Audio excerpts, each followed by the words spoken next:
Et salut tous les super pros, les membres de la formation pour skate. J'espère que vous avez accès à la formation radicale. Aujourd'hui, on va apprendre à monter un skateboard. Donc, monter un skateboard, c'est parti. Alors, on prend un skateboard neuf. Je vais essayer d'avoir le tutoriel juste avant création de poser un grip. Donc, on pose un grip tout simplement, la vidéo qui est juste au-dessus, avant d'arriver sur le skateboard. Donc maintenant que le grip a été posé, on peut voir qu'il est nickel. Donc maintenant il faut mettre les trous dans les vis. Donc je recommande petite clé à laine, ça c'est le plus simplement. Petite clé à laine que vous trouvez en skate shop ou autre, ou quand vous achetez des vis, vous avez une clé à laine normalement qui est fournie avec, donc c'est plus facile. Sinon tournevis fin, parce qu'il faut un tournevis fin qui passe, donc c'est plus facile. Sinon ça va être compliqué. Alors pour ne pas se faire mal, ce que je conseille, c'est que vous pouvez mettre votre skate à l'envers. La clé à laine est là, et là on tape avec le truck à plat, donc ça évite de forcer trop bêtement et de se bloquer tout simplement. Donc là je fais les petits trous pour que ça soit plus facile pour vous, comme ça c'est mieux. Allez hop, là c'est fait. Donc là c'est super, j'ai le skate. Ensuite on peut repasser devant pour agrandir le trou. Donc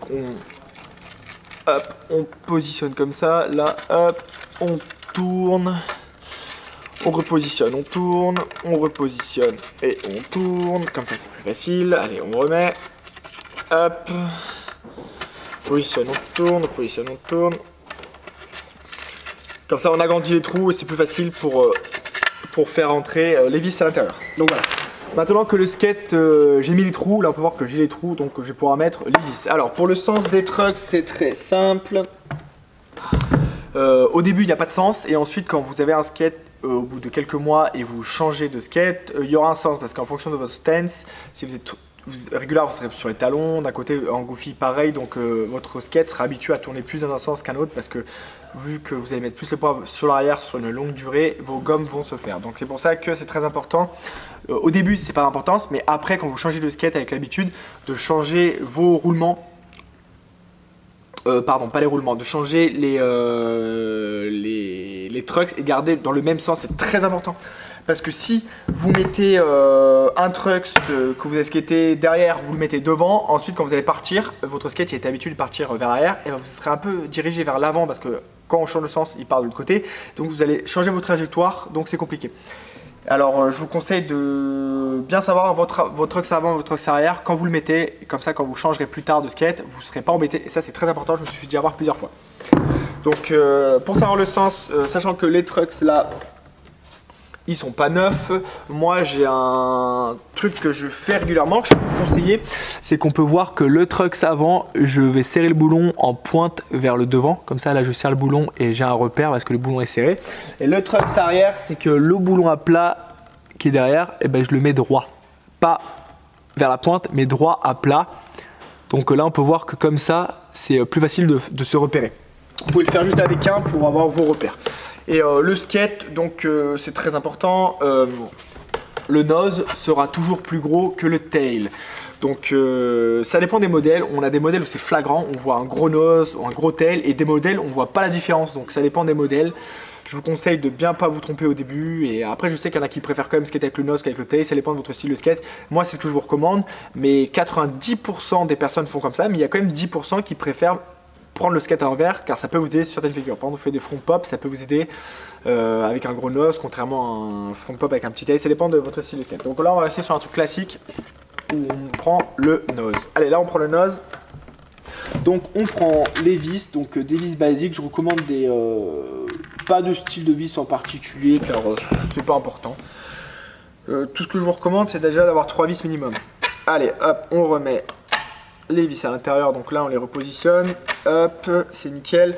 Donc je prends bien le nose, là le nose c'est le gros qui est vers le haut, hop, je le prends, et je prends donc le trucks. Alors ce que je vais recommander, vu que là je change de skate avec des trucks bas, donc les gommes rouges de chez Venture c'est les trucks bas, on peut prendre les trucks hauts. Pour ma part je préfère les trucks hauts, donc je vais mettre des pads uniquement sur ce skate, parce que je vais tester plusieurs choses pour voir en fonction, mais je connais déjà mon matériel. Mais je vais mettre des pads pour remonter le skate, comme ça m'évite d'acheter des trucks hauts, comme ça j'ai directement les trucks bas. Donc moi c'est ce que je recommande quand vous avez des trucks hauts et vous voulez des bas, ne vous embêtez pas, car c'est plus facile d'avoir des trucks hauts. Par contre si vous voulez des trucks bas et vous voulez des trucks hauts, prenez juste des pads à 4 €, comme ça vous n'allez pas vous embêter. C'est pas indispensable les pads, mais ça évite de racheter tout simplement des trucks. Comme ça, bah, vous faites des bonnes économies et ça évite de galérer pour rien.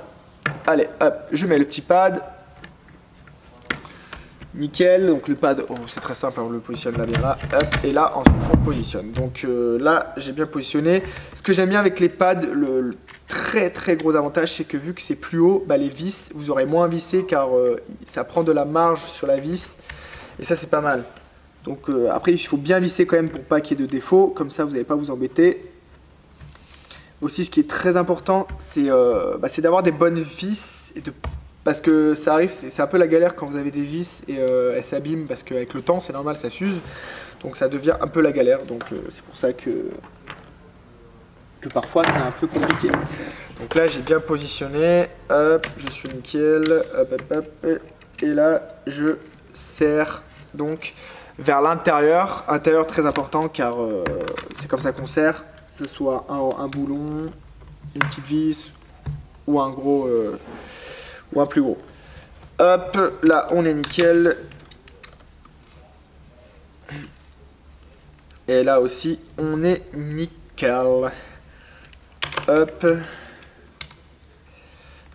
Alors là je serre de conséquence pour ne pas qu'il y ait de jeu, mais pas trop non plus pour pas craquer le bois. Donc serrez bien, mais quand vous sentez que là vous êtes trop forcé, redesserrez un peu. Il faut bien comprendre, pas trop forcer non plus, pour que ça soit plus simple. Allez, là c'est nickel, donc on peut voir que je l'ai fait assez rapidement. Là c'est bien net sur le skate, je suis super content, donc c'est assez facile. Donc c'est pour ça que je vous partage comme ça va être encore plus facile pour vous. Là j'ai le tail, donc le tail est là vu que j'ai refait les trous. Voilà, c'est plus simple. Allez, hop, clac, et hop, je remets. Allez, je remets le petit pad, histoire que ça soit bien plus simplifié.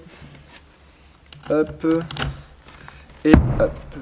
Allez, on remet les vis vers l'intérieur. Comme ça, c'est bien net. Alors, il faut bien forcer parce que là, sinon le boulon ne rentre pas. Car je préfère avec le pad, il y a moins de jeu. On peut voir que c'est plus rapide vu qu'il y a moins de distance, de pas de vis. On le serre très vite, donc gain de temps, ça c'est super quand on change de skate souvent. Donc c'est pas mal. Ce que je conseille, vous pouvez le faire, c'est vous pouvez parfois essuyer votre skate. C'est tout bête, prenez du sopalin pour essuyer vos trucks ou autres quand ils sont sales, parce que après quand vous tenez votre skate dans la main, si votre matériel est vraiment dégueulasse, bah, vous aurez vraiment les mains dégueulasses. Donc moi ce que je peux conseiller parfois, c'est de nettoyer un peu son skate histoire de pas trop être sale, comme ça c'est pas compliqué. Allez hop, je mets ça là, là je suis nickel et je commence à serrer. Donc on peut voir que je n'ai pas serré les jambes, contrairement au tutoriel précédent. Donc vu que j'ai pas serré les jambes, bah, le boulon il est tout simplement tombé, je vais le récupérer. Donc c'est pour ça que je vous conseille de serrer les jambes, plutôt mettre le skate à l'intérieur, comme ça s'il tombe on l'attrape. Et là je vous ai montré que je n'ai pas serré comme il faut, donc j'espère que, dites-moi en commentaire si vous avez compris, bien suivi, que j'avais pas serré comme il faut pour vous montrer, pour voir si vous avez compris. Donc je dis jamais, on serre jamais une, deux, on serre en diagonale, comme ça vous n'abîmez pas le pas de vis. Allez, de toute façon j'ai pas serré bien fort, c'était juste pour voir. Allez, c'est nickel. Et là ensuite on enchaîne. Allez, hop, je positionne bien.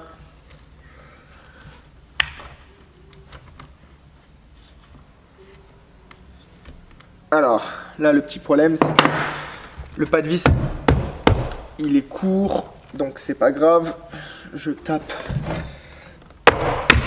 avec un autre truc, c'est plus simple, car vu que le pas de vis, il est sortant, je n'arrive pas à mettre le skate. Donc là, c'est hyper bien que vous voyez ça. C'est la preuve que c'est super bien d'avoir du bon matériel. Comme ça, bah, c'est plus facile tout simplement. Donc je vais changer la vis de sens, car vu que le pas de vis, quand parfois il est abîmé, et bah c'est pas forcément plus facile de rentrer les vis, donc c'est pour cela que c'est mieux. Donc là on peut voir que le matériel il est un peu abîmé, donc c'est pas grave. Je vais changer de matériel plus tard. Là, je peux pas bien visser parce que je vais vous montrer dans la vidéo. Là, j'ai un petit problème, c'est que le pas de vis, il est un peu trop abîmé et du coup, la vis, elle est trop là et j'arrive pas à la faire rentrer parce qu'il n'y a pas de jeu.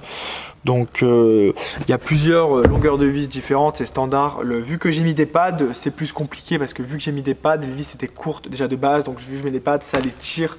Donc, c'est plus compliqué à faire. Donc, c'est très important aussi de bien savoir quelle longueur de vis prendre pour que ce soit plus simple. Si vous prenez des pads, obligatoirement, vous allez devoir prendre des vis plus grandes. Donc, là, j'ai pas de matériel. J'ai pas de matériel en rab, ce n'est pas grave, il suffit juste de changer la vis et de remettre un boulon pour la fin du tuto, mais ça je le ferai en dehors du tuto parce que ça va rien vous changer. Alors maintenant qu'on a le skate qu'on a bien monté, je suis hyper content. Là je vais donc appuyer là, quand on appuie on regarde s'il y a beaucoup de jeu, si j'ai serré, donc là ça va, c'est assez serré. Il faut que, donc maintenant que c'est assez serré, bah on peut juste tester. Donc là je vais monter sur le skate, je vais tester, mais vu que je connais déjà le skate, là je connais déjà mon skate, je vais quand même le desserrer pour voir, comme ça. Vous allez voir que là, vu que j'ai desserré un tout petit peu, là quand je force, maintenant il y a encore plus de jeu là. Là on peut voir qu'il y a plus de jeu contrairement à l'intérieur car j'ai desserré. Donc c'est à vous de voir, de desserrer vers l'extérieur et de serrer vers l'intérieur pour adapter votre style de skate en fonction de votre niveau. Et là vous trouverez votre meilleur style de skate. Donc comme ça c'est nickel. Allez hop. Ça je le mets bien, ça c'est nickel, et voilà. Donc là on arrive à la fin de cette petite vidéo montage de skate. Donc c'est très simple, n'hésitez pas si vous avez des questions ou autres dans les commentaires, je suis disponible si vous avez besoin d'autres infos supplémentaires. Donc merci à vous et je vous dis donc dans les prochaines vidéos de la formation, portez-vous bien et restez les pros, merci à vous.